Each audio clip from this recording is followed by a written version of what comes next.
अगे कैसे कैसे छौड़ियो तोरा के पटाया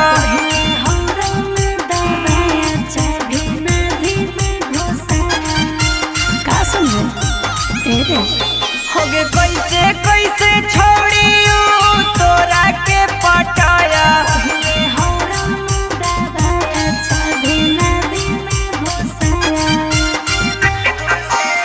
सब जानो ही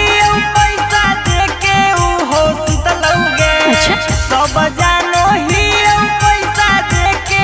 हो सुतलौगे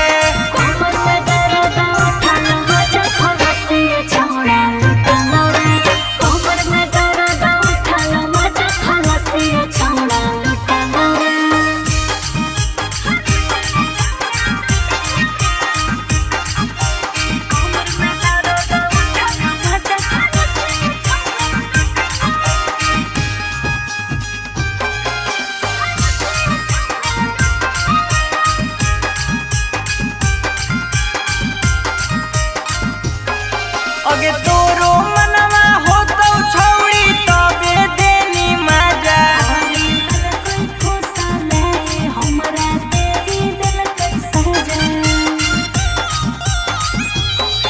अगे तोरो मनवा हो तो छौड़ी तबे देनी मजा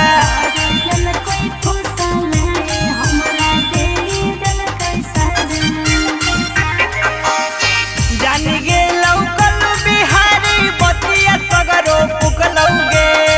जानी गेलौ अनुपम सुदामा बतिया सगरो पुकलौगे